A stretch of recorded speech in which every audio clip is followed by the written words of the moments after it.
Okay, you're here because you'd like to know the key to a killer mix. The one thing that can make all your mixes louder, more clear, wider, and fuller.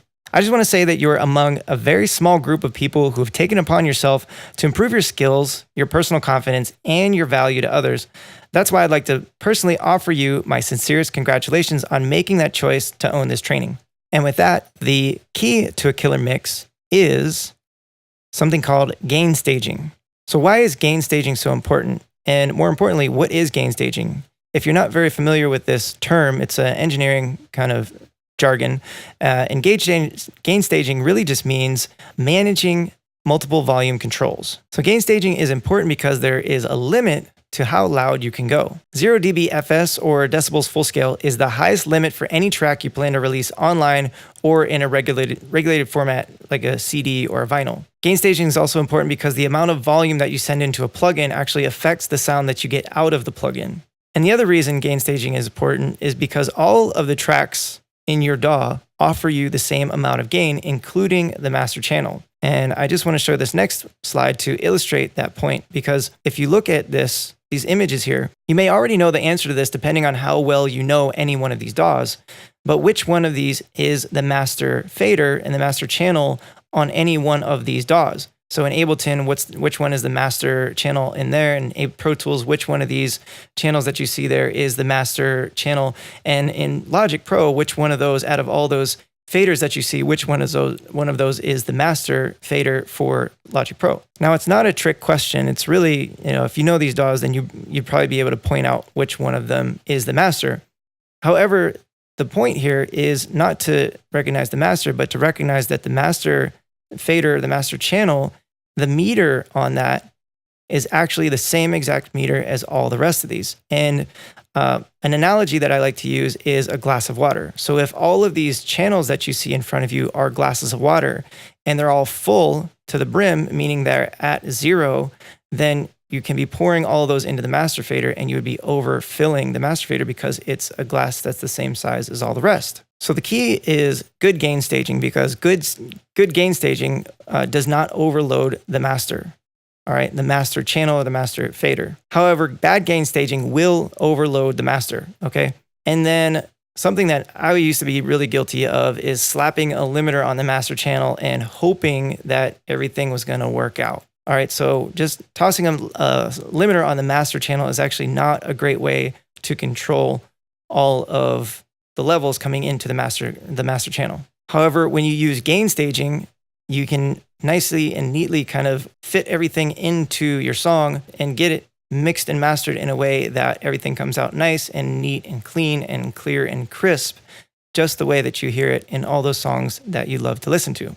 So here's a few gain staging tips, and I'm going to go more into detail with this, and I'm going to also give you some examples of all of these. So I'm going to get out of the PowerPoint slide, and we're going to jump into the DAW, so that way I can show you specific examples of this, okay? So the first tip is to leave the master volume at 0. I've seen people, some of my students who tend to turn up or down the master volume control.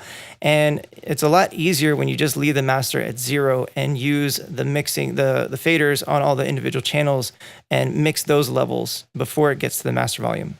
The next tip is to mix the busiest and loudest section of the track first, okay?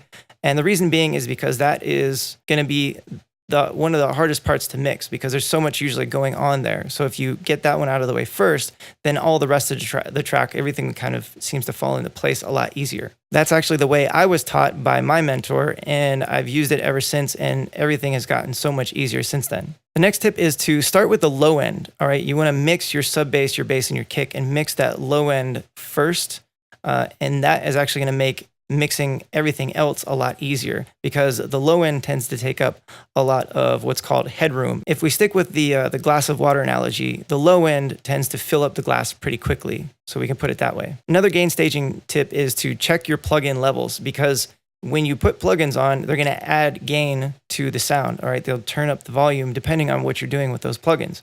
So you always want to check the level of your plugins, or of the sound that's going through your plugins. Another gain staging tip is to process your sounds in solo, but check them in context with the whole song, okay? And I'll show you examples of these too while I go through this. And one of the last tips that I have is when you're ready to start your final mix down and really like put a solid mix on your track, it's ideal to actually start your mix with all the faders down. And I'll show you exactly how I do that. And if you do it this way, it's going to cut out a lot of the guesswork as far as, which sound is the one that's being too loud and which one's not loud enough, kind of a thing. In order to make the best mix possible, the most important rulers that you're going to be using for mixing and mastering, and really even sound design and recording, those two rulers are volume and frequency. And by ruler, I mean measurement. All right. So if you look at this chart here in the middle, you see volume on the left-hand side and frequency on the bottom. And those are the two rulers that are going to be of the absolute most importance to you in trying to make your track sound louder and more clean and even wider. So by now you may already be familiar with our human hearing range as being from 20 hertz all the way up to 20 kilohertz. And I already mentioned earlier about 0 dB being 0 decibels full scale, and that being the loudest that we could possibly go on our track. Now, the volume of just any track is important.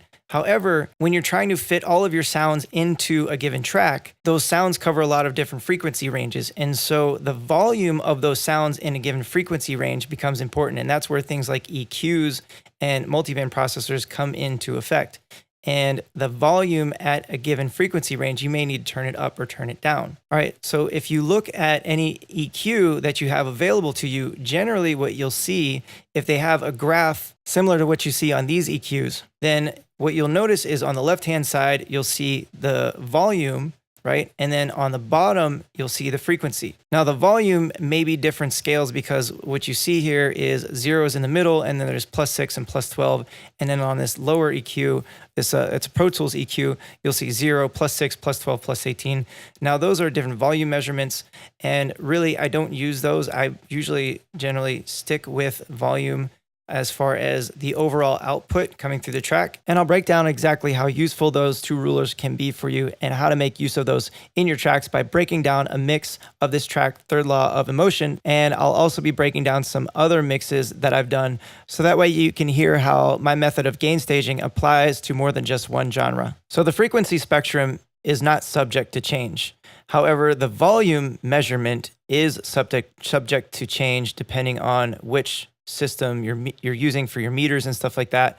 For this, what I'll be using is 0 dBFS as the be all end all ruler, so that the way there's a consistency through all of the processing that we're going to be using. All right. And so we won't be paying as close attention to the measurements within plugins as far as volume, but really what the output is, the output of the volume that comes out of the channel after we've done the processing.